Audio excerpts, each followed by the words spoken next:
You must examine your own convictions and any idea or theory that you study by asking, is this an irreducible primary? And if not, what does it depend on? So break your ideas down and say, what's the assumption behind that? And what's the assumption behind that? Until you get to, you must ask the same question about any answer you obtain until you do come to an irreducible primary. If a given idea contradicts a primary, the idea is false. This process will lead you to the field of metaphysics and epistemology, and you will discover in what way every aspect of man's knowledge depends on that field and stands or fails with it. Every aspect of man's knowledge. Now you can see more of why your beliefs in your metaphysical and epistemological realm trump your beliefs in your other realms if they contradict those. There is an old fable, which I read in Russian. I do not know whether it exists in English.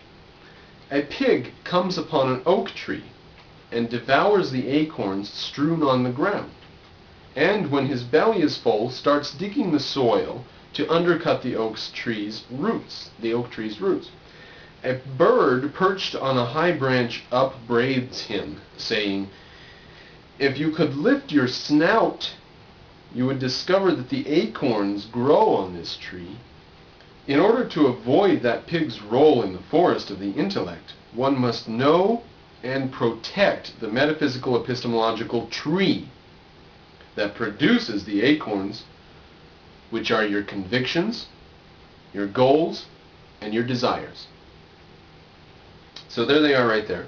Your convictions, goals, and desires are the fruits from the tree, which is your metaphysics and epistemology. Perfect metaphor. So remember that if your tree is a lemon tree, let's say, let's equate that with altruism if we can. Now we can't take metaphors all the way. We'll see why in a second. But we'll say a lemon tree is altruism. You're always going to get sour fruit. The problem is, with this metaphor, you can use the fruit for something. So that's no good. So what kind of a thing produces fruit that's no good? Oh, fungus. Sure. The mushroom that grows up out of the mycelium, I think it's called. The mushroom's actually the fruit. The mycelium is a fungus. And what we think of as mushrooms being a plant are actually the fruit from the plant at the end of the growth stage. So if we say that altruism is a fungus, and I like that metaphor, then we can say that the fruit that it bears is poisonous. What's a poisonous fruit? Red-capped daddy toads or whatever. Toad, jiggeroo mushrooms. So that's altruism. And your ideas in metaphysics and epistemology, but if you walk around and tell everybody you're a capitalist and you like making money, and then at the end of the night you pray to God for help silently because you can't think of any other way out of your problems and you're emotionally distressed, it doesn't matter. You tell everybody you have a rational way of thinking about the world. You are going to have to deal with the world and the consequences that come from your being irrational by believing in mysticism and whatever, not taking responsibility for your own thoughts and beliefs. So it doesn't matter what your beliefs in other fields are. Your metaphysical and epistemological beliefs trump everything. Now, altruism, in a certain sense, is just the moral aspect of an epistemological phenomenon, which is mysticism. Altruism and mysticism. An integrated bit of the same phenomenon. Mistruism or altuism, or maybe we can marry those, but maybe we can just leave them separate concepts. How do we integrate them though? Because let's look on the 5 branches of philosophy. If we have the results in each branch. In metaphysics, the results of irrationality, of mysticism. In metaphysics, the belief is a malevolent universe where man can't know what's going on and he's a victim. In epistemology, the belief is that reason isn't enough, there's a higher realm, and knowledge comes in a way that can never be explained and it doesn't have to be justified, which basically means revelation. In ethics, some form of altruism, some form of sacrifice of the individual. True everywhere in history. In fact, someone has said that the advance of civilization is the advance of the privacy of the individual. In politics, statism. Always some form of state, sacrifice the individual and so forth.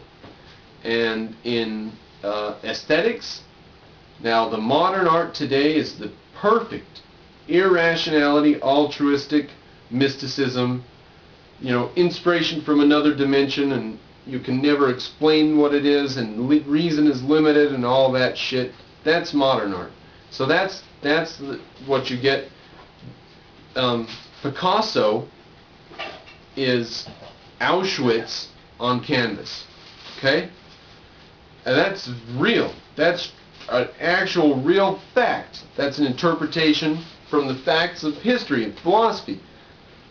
Irrationality has those implications in all branches. So what can we call it across the board? Altruism in ethics, mysticism in epistemology, statism in politics, nihilism in aesthetics. Now across the board though, I think we have to call it all nihilism because it's all anti-value. Every bit of it's against values, every bit of it's against destruction, is for destruction. Every bit of altruism, like we said at the very beginning of the video, remember, altruists do not want to benefit anybody. They don't want anyone to benefit. Benefit is not a care of theirs. And if the question is, should everyone benefit? Even then, sometimes the answer is no. For example, what do you call benefit? Because we think that we're benefiting by living in our modern age. However, some people say it was better in the Dark Ages, when farmers lived on their plots of land and all they had to worry about was growing their seed and coming home at night and weaving their cloth in their little cottage and being with their family all the time, and none of this hurry, rush life and materialism and working and selfishness and stuff. They lived with nature, and oh man, there were flowers just falling out of the sky. It was fantastic. So you can't appease these people. They will take you back to a dark age. I think if altruism's the ethical and mysticism's the epistemological and malevolent universe is the metaphysical, statism is the political, then nihilism, destruction of values and anti-life, nihilism is the guiding principle across all. I think that's one way we could do it. Is it any wonder that the world is in the state that it's in? Look across the entire world, and every nation has some form of statist interventionist economy, which means some form of altruism involved. I don't know where we're going to be in 500 years, but I hope we're better off than we are today. And I don't think we can take that for granted. The ancient Greeks lived in a golden age, and they thought it was all a plateau or uphill a bit from there. They didn't know there was a dark age coming where all kinds of knowledge would be forgotten. They didn't realize that would happen. And I think Americans take this for granted for a bit. It's nice having our cars and our houses and industry and electricity and stuff. But how long is that going to last? And what's the next stage going to be? Is it going to be where are we going to be? Because America is the center of innovation today in the world. Hopefully, we know enough about free economies that no future point will see the entire world snuffing out all knowledge at once.